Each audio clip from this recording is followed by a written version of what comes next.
Chapitre 8. Jésus se rendit à la montagne des Oliviers. Mais, dès le matin, il alla de nouveau dans le temple, et tout le peuple vint à lui. S'étant assis, il les enseignait. Alors les scribes et les pharisiens amenèrent une femme surprise en adultère. Et, la plaçant au milieu du peuple, ils dirent à Jésus : « Maître, cette femme a été surprise en flagrant délit d'adultère.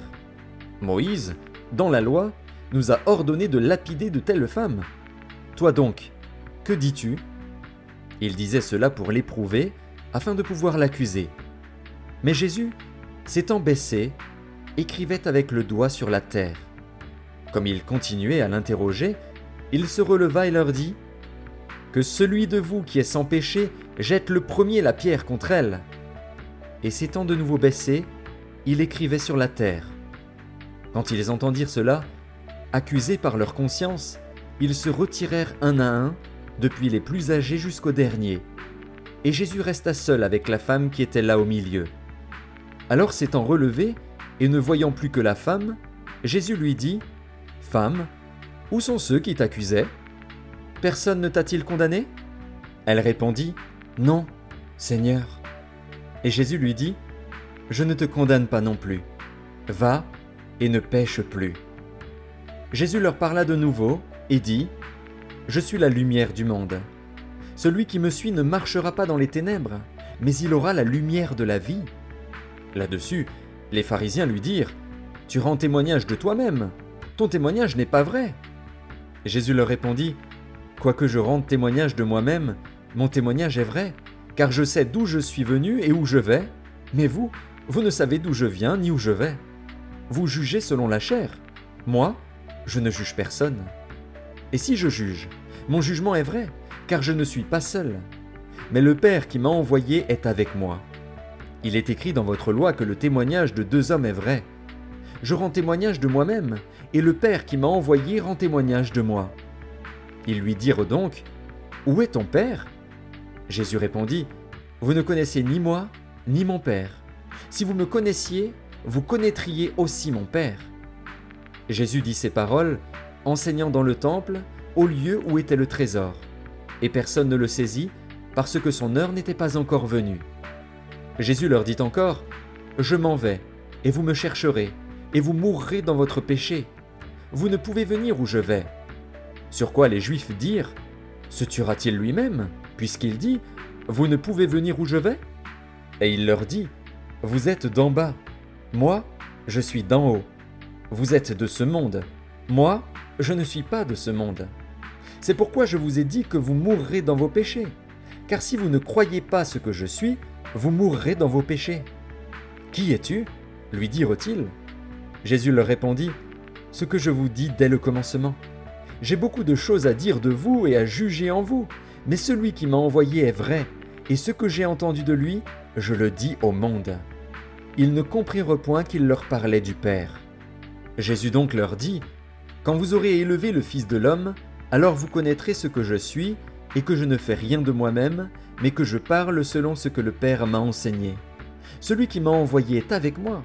Il ne m'a pas laissé seul, parce que je fais toujours ce qui lui est agréable. » Comme Jésus parlait ainsi, plusieurs crurent en lui.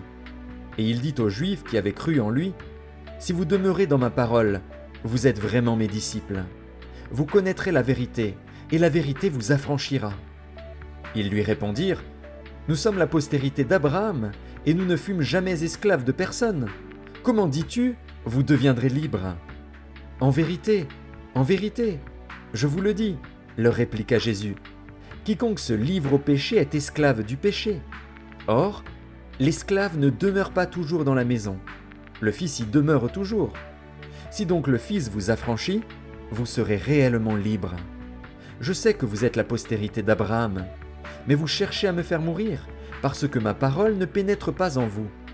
Je dis ce que j'ai vu chez mon Père, et vous faites ce que vous avez entendu de la part de votre Père. » Ils lui répondirent : « Notre Père, c'est Abraham. » Jésus leur dit : « Si vous étiez enfants d'Abraham, vous feriez les œuvres d'Abraham. Mais maintenant vous cherchez à me faire mourir, moi qui vous ai dit la vérité que j'ai entendue de Dieu. Cela, Abraham ne l'a point fait. Vous faites les œuvres de votre Père. Ils lui dirent: Nous ne sommes pas des enfants illégitimes. Nous avons un seul Père, Dieu.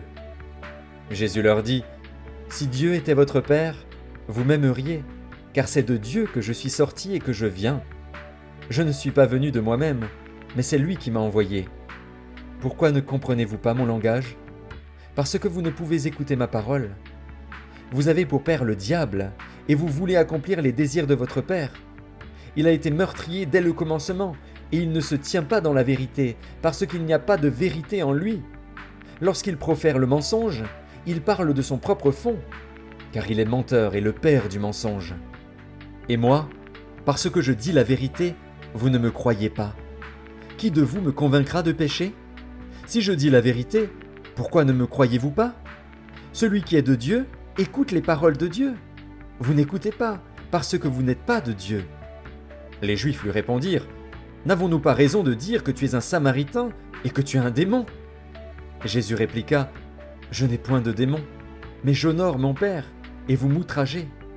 Je ne cherche point ma gloire. Il en est un qui la cherche et qui juge. En vérité, je vous le dis, si quelqu'un garde ma parole, il ne verra jamais la mort. Maintenant, lui dirent les Juifs: Nous connaissons que tu es un démon. Abraham est mort, les prophètes aussi, et tu dis: Si quelqu'un garde ma parole, il ne verra jamais la mort. Es-tu plus grand que notre père Abraham, qui est mort? Les prophètes aussi sont morts. Qui prétends-tu être? Jésus répondit: Si je me glorifie moi-même, ma gloire n'est rien. C'est mon Père qui me glorifie, lui que vous dites être votre Dieu, et que vous ne connaissez pas. Pour moi, je le connais. Et, si je disais que je ne le connais pas, je serais semblable à vous, un menteur. Mais je le connais, et je garde sa parole. Abraham, votre père, a tressailli de joie de ce qu'il verrait mon jour. Il l'a vu, et il s'est réjoui. Les Juifs lui dirent: Tu n'as pas encore 50 ans, et tu as vu Abraham? Jésus leur dit: En vérité, je vous le dis, avant qu'Abraham fût, je suis. Là-dessus, ils prirent des pierres pour les jeter contre lui. Mais Jésus se cacha, et il sortit du temple.